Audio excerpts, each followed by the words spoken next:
Assalamu alaikum. Well, dear students, here is another video for you.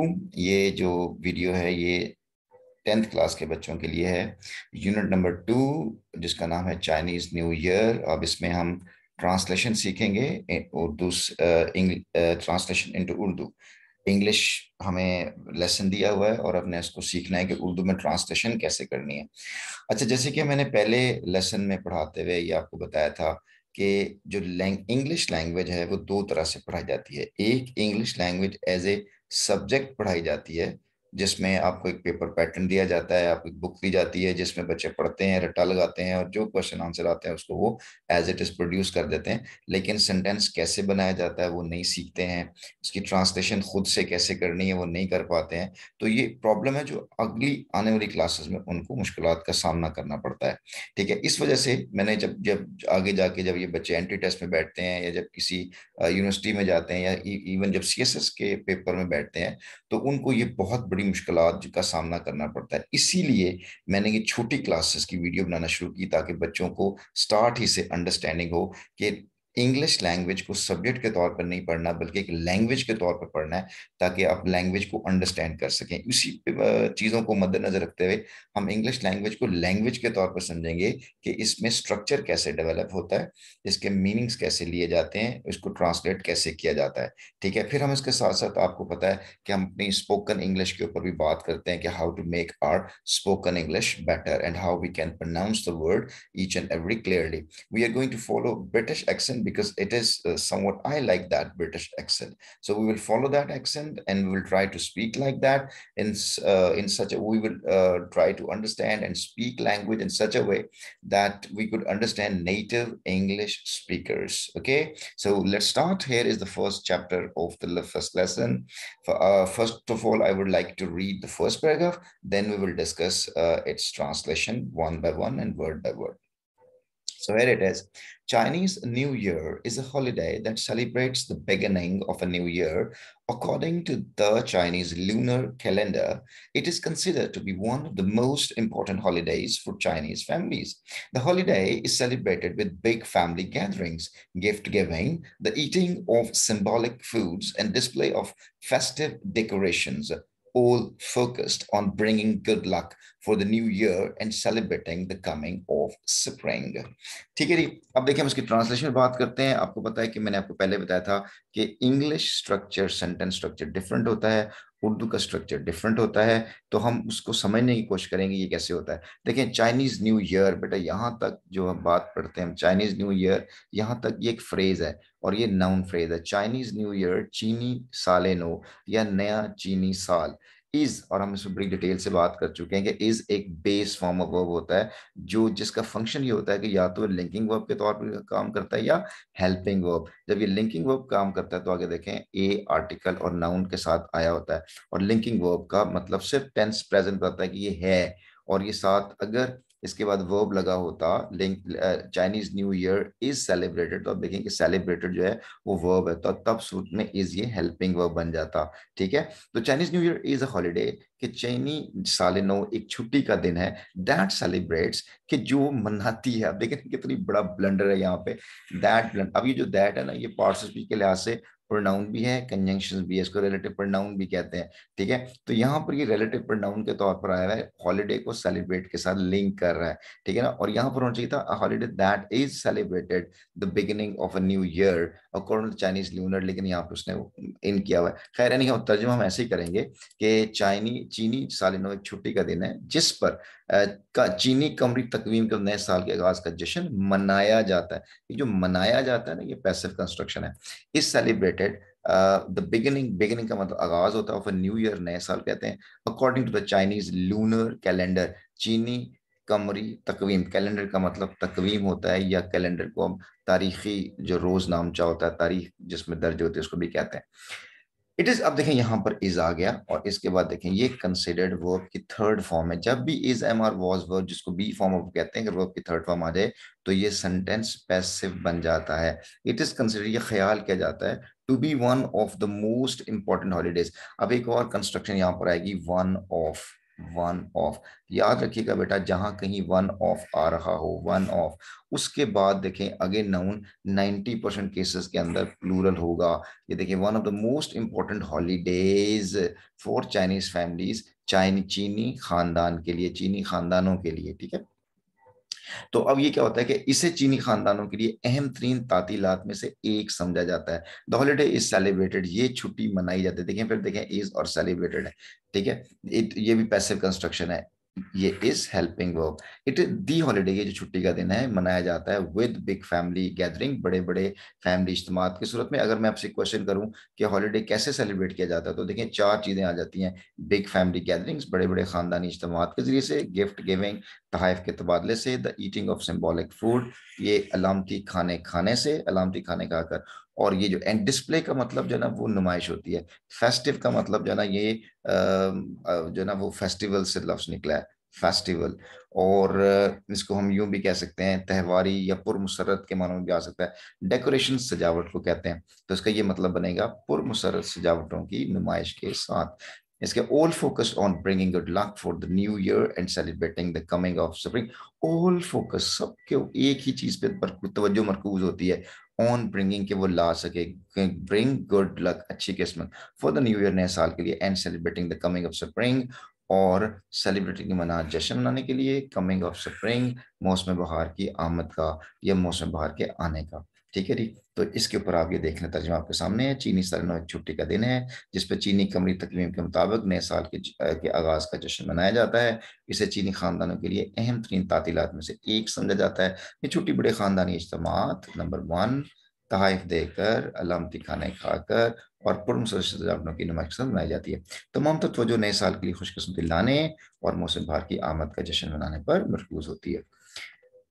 अच्छा जी, इसका question देखें, why is Chinese new year never on the same day each year? क्यों नहीं होता? क्योंकि lunar calendar की वजह से। Lunar calendar is based on the phases of the moon. आपको पता है कि ये आपका जो सन है, ये सन जो है उसके गिर्द हमारी जमीन जो है वो एक मदार के ऊपर घूमती है। ये जब घूमती है तो 365 दिन लेकर आती है। लेकिन जो चांद है, ये जो हमारा चांद चूंकि हमारे जमीन के गिर्द होता है, यहाँ पे हमारा चांद है, इसके गिर्द जो घूमता है, तो इसका जो चक्कर है वो 28 दिनों के अंदर पूरा हो जाता है। इसलिए इसके जो कमरी कैलेंडर है, इसके कैलेंडर में, और ये जो सोलर सिस्टम है, इसके गिर्द जो जमीन घूमती है में फर्क होता है। तो which has a short cycle then the sun, उसका जो साइकिल है वो सन को छोटा होता है। Chinese new year is never on the same day each year. तो इसलिए जो है चाइनीज न्यू ईयर हर साल एक सी दिन के ऊपर नहीं आता।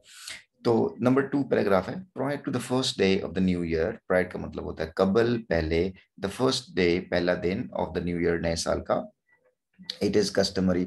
अब देखें जी, इट के बाद देखें ये इज लगा हुआ है, नजर आ रहा है आपको बेटा? इज लिखा हुआ है। मैंने आपको बताया था कि इसके बाद अगर कोई एडजेक्टिव आ जाए या कोई नाउन आ जाए तो ये लिंकिंग वर्ब बनता है। इट इज कस्टमरी, ये एक त्यौहारी बात है, ये त्यौहार है, ये रिवाज है। इसके फॉर फैमिलीज, खानदान टू थॉरली क्लीन, के मुकम्मल तौर पर वो साफ करते हैं देयर हाउस, अपने घरों को। Doing this is said, doing this is said to, देखें इज और सेड फिर पास्ट आया हुआ है। Doing this is said to clear out any bad luck from previous years and to make the house ready to accept. अब ये जो to accept है, ये टू इन्फिनेटिव है। हमने वर्ब की 6 फॉर्म पढ़ी हुई है, उसके अंदर जो दूसरी वर्ब की फॉर्म है उसको टू इन्फिनेटिव कहते हैं। Ready to accept good luck for the coming year. तो अब देख लें इसका, घरों की सफाई और नए कपड़े। नए साल के पहले रोज से कबल खानदानों में अपने घरों की मुकम्मल तौर पर सफाई करने का रिवाज है। कहा जाता है कि गुज़श्ता साल की किसी की भी बदकिस्मती को साफ करने और आइंदा साल की खुशकिस्मती कबूल करने के लिए घर को तैयार करने की खातिर ऐसा किया जाता है। अच्छा जी, तीसरा पैराग्राफ, इसी का पैराग्राफ कंटिन्यूड है। All clearing must be finish before new years. ये सफाई मस्ट बी क्लियर, फिनिश, मुकम्मल कर लीजिए। देखिए मस्ट बी फिनिश। अब देखें ये जो बी फॉर्म, उसने ना बी का मतलब होता है is am are was were, तो मस्ट के साथ हम मस्ट इज मस्ट वॉज नहीं लगाते, इसलिए मस्ट बी लगा देते हैं। तो मस्ट बी और आगे वर्ब के थर्ड फॉर्म पैसिवाइज हो जाएगा। सारी सफाई मुकम्मल कर ली जाती है बिफोर न्यू ईयर्स डे, नए साल के पहले दिन के से पहले पहले। So there is no chance of accidentally throwing out the good fortune of the new year. Accidentally, हादसाती तौर पर, throwing out the good fortune, ऐसा ना हो कि वो जो अच्छी किस्मत है वो कहीं बाहर से निकल जाए, ऑफ द न्यू ईयर, नए साल की, ठीक है ना। तो wearing black is not allowed due to the occasion with death, कहता है कि जो काले रंग के कपड़ों को पहनने की इजाजत नहीं होती थी। फिर देखें बेटा जी इज आया हुआ है और यहाँ पे देखें नॉट अलाउड पैसिव वॉइस लगा हुआ है। काले कपड़े पहनने की इजाजत नहीं दी जाती due to because of its association with death, क्योंकि इसका ताल्लुक मौत से है। हाउएवर ताहम वेयरिंग रेड इज इनकरेज, सुर्ख कपड़े पहनने की, फिर बेटा देखें इज लगा हुआ है और आगे इनकरेज देखें लिखा हुआ है third form. As a colour is associated with warding off bad habits spirits, क्योंकि वार्ड ऑफ का मतलब होता है जान छुड़ाना, छुटकाना, निकलना, भाग जाना, भगाना, किसका, बुरी जो स्पिरिट्स होती हैं उसको वो दूर करने की अलामत के तौर पर समझा जाता है। ठीक है, अब देखिए तमाम सफाई नए साल के दिन से कबल खत्म होनी चाहिए, कर देनी चाहिए, ताकि नए साल की खुशकिस्मती के हादसाती तौर पर बाहर फेंके जाने को कोई इम्कान ना रहे। ये खुशकिस्मती कहीं बाहर ना चली जाए, मतलब इसका ये मतलब मौसम क्योंकि इसको मौत से वाबस्तगी की वजह से स्याहपोशी की इजाजत नहीं। स्याहपोशी का मतलब काले रंग पहनने की इजाजत नहीं है। तामसुर रंग पहनने की हौसला अफजाई की जाती है बेटा पैसे वाइज, क्योंकि इस रंग का ताल्लुक बदरूहों के बगाने से है। अब इसके दो चीजें हैं कि जो काला जो ब्लैक रंग है, जो स्याह रंग है, वो मौत की लामत है, और सुर्ख रंग जो है इस बात की लामत है कि बदरूह वहां से भाग जाते हैं। Chinese thoroughly clean their house. What is Chinese belief about clearing houses before New Year Day? The Chinese thoroughly clean their houses before New Year Day because they believe it will clear out any bad luck from the previous year and make the house ready to accept good luck for the coming year. तीसरा paragraph शुरू हो रहा है। Another popular custom is to hang out signs and posters on doors and windows with the Chinese word fu written on them, which means luck and happiness. Buying flowers for the home is also commonplace since they symbolize the coming of spring and a new beginning. Another popular custom, एक और मशहूर रिवाज is, फिर बेटा देखें is आया हुआ है और आगे टू हैंग, ये टू इन्फिनेटिव है, इसका मतलब इसके बाद जो है वो टू हैंग भी आ सकता है। इसका मतलब होता है कि अवेजा करना है, ठीक है ना, मुझे मुझे जाना है, he has to go, he is to go, I am to to do something, तो करना है के मानों में आ जाता है। तो एक और मकबूल रस्म दरवाजों के ऊपर इशारे इश्तिहारात, अवेजा करना है। हैंग हैंग कर लटकाने को कहते हैं क्या, साइंस एंड पोस्टर्स। अब साइन एंड पोस्टर की इंग्लिश क्या है, साइन एंड पोस्टर, इश्तिहारात, इशारे और इश्तिहारात। अवेजा करना है, हैंग करना मतलब लटकाना है, ऑन डोर दरवाजों पर, एंड विंडोज खिड़कियों पर, विद चाइनीज वर्ड जिसके ऊपर चाइनीज लफ्ज फू लिखा होता है। ये फू एफ ओ ई वाला दुश्मन नहीं है, बल्कि ये एफ यू फू है, रिटन ऑन देम, उस पर लिखा होता है, विच मीन जिसका मतलब है लक एंड हैप्पीनेस, इसका मतलब खुशकिस्मती और खुशी है। Buying flowers for the home is also common place. अब देखें यहाँ पे फिर इज आया, कॉमन प्लेस नाउन आ गया, since they symbolise the comings of spring and a new beginning. तो जिसका अच्छा, घरों के लिए फूलों की खरीदारी भी आम है क्योंकि मौसम बहार की आमद और एक नए आगाज की अलामत होते हैं। फोर्थ पैराग्राफ में न्यू ईयर्स ईव डिनर, ये जो शाम का खाना होता है, ईव का मतलब इवनिंग, वो खास मौके की इवनिंग को कहते हैं, खास शाम को कहते हैं। On the eve of the Chinese new year, Chinese new year, चीन के पहले, चीनी पहला साल या चीन का चीनी नया साल या चीनी साल नौ की शाम को रिश्तेदारों के यहाँ जाने और एक बड़े इशाइये में शरीक होने का रिवाज है, जहाँ कई मखसूस पकवान पेश किए जाते हैं। सालों के शाही के लिए 8 से 9 पकवान तैयार करना चीनी खानदान के लिए एक रिवायत है, क्योंकि चीनी जुबान में लफ्ज 8 का मतलब खुशहाली और लफ्ज 9 का मतलब दराजी उम्र है। और आपको एक और बताऊं, 13 जो डिजिट है ये एक बुरा समझा जाता है, लिहाजा ये उनकी वोकैबुलरी में नहीं है, वो बिल्डिंग ही नहीं बनाते 13 नंबर की, ठीक है, ये भी साथ बताता जाऊं। चले अब पहले हम इसकी इंग्लिश करते हैं, फिर इसके बाद ट्रांसलेट करेंगे। On the eve of the Chinese new year it is customary to visit relatives and partake in a large dinner where a number of specific foods are served. It is typical for a Chinese family to make 8 to 9 dishes for the New Year's Eve dinner, because in Chinese language, the word 8 means prosperity and the word 9 means long lasting.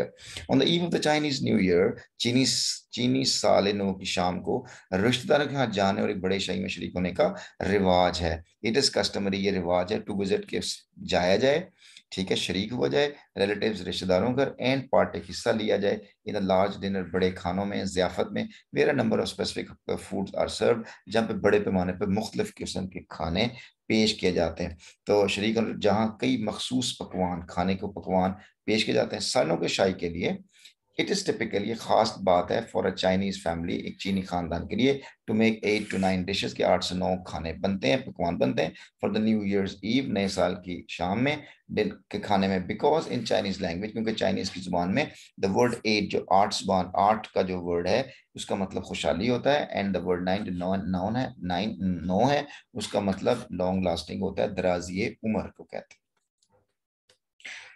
Next is the question, why does the dinner consist of 8 or 9 dishes? It is typical for a Chinese family to make 8 to 9 dishes for the New Year Eve dinner, because in Chinese language, the word 8 means prosperity and the word 9 means long lasting. Giving good luck. Question paragraph number 5 hai, it is traditional practice for adults to give children little red envelopes filled with money in order to symbolize wealth and prosperity for the coming year. It is also common for elders to present red packets to unmarried members of the family. Envelopes are not to be opened until the recipient has left the home of the giver.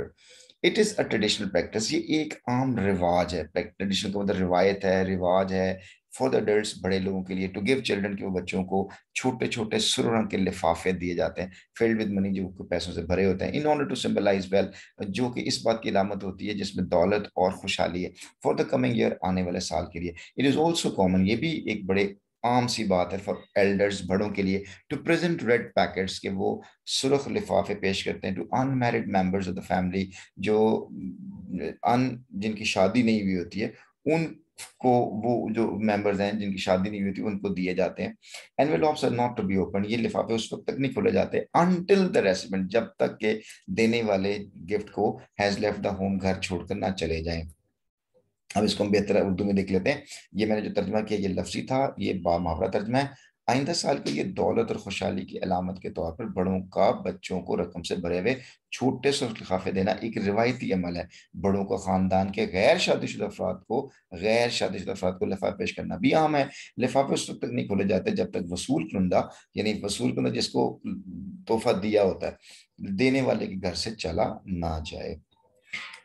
Honouring the animals every year is associated with, अब देखिए बेटा यहाँ पे is है और ये associated verb की third form है।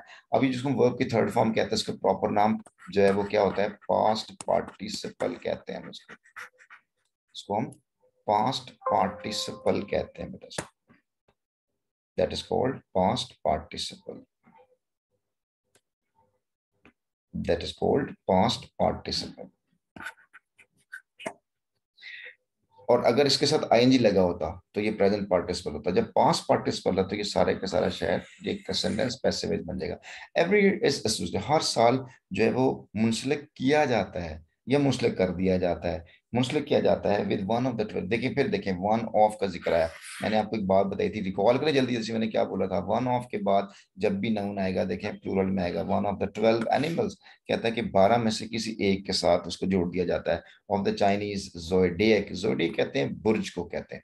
तो जोडियक बुर्ज होता है, जैसे आपके स्टार्स होते हैं कैप्रिकॉर्न और इरीज और इस तरह करके जो स्टार्स होते हैं, इस तरह के 12 बुर्ज होते हैं, उन बुर्ज जोडियक को बुर्ज कहते हैं।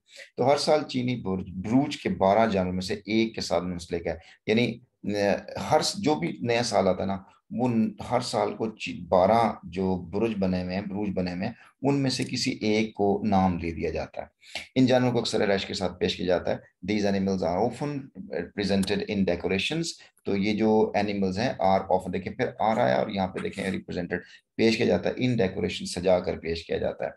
तो some people believe that those born during the year of particular animals may have the character traits of the animal, और बहुत से लोग ये समझते हैं कि जो बच्चे उन सालों में पैदा होते हैं, कि जिन सालों को आपने खास जानवर का नाम दिया था, तो उस बच्चे के अंदर भी वही खूबियां आती हैं। अगर कोई बंदर का साल है तो उसके अंदर बंदरों की जैसी खूबियां पाई जाती होंगी, ठीक है ना। तो कुछ लोगों का कीदा है कि वो लोग जो खास जानवर के साल में दौरान पैदा होते हैं, उनमें से उस जानवर की खूबियां हो सकती हैं। अब ये हमें जानना चाहिए कि ये कौन कौन से जानवरों का नाम दिया हुआ, ये आप जरूर सर्च कीजिएगा कि वो जो 12 उनके महीने हैं, उन 12 महीनों के उन्होंने जानवरों का नाम रखे हैं, तो कौन कौन से जानवर होते हैं। ड्रैगन भी होता होगा शायद कोई। The Chinese New Year is a time when the family should come together in order to give thanks for the year that has passed and reinvigorate themselves for the coming year. Chinese New Year is a time, फिर देखिए बेटा is आया आगे time noun आया linking verb है कि चीनी साले नो एक वक्त होता है वक्त है when the family should come जब खानदान इकट्ठे होते हैं together in order to give thanks for the year नए साल के लिए एक दूसरे का शुक्र अदा करते हैं that has passed जो गुजर चुका होता है and reinvigorate का तवाना ताजा दम करना themselves for the coming year नए आने साल के लिए अपने खुद को तवाना करने इकट्ठे होते हैं।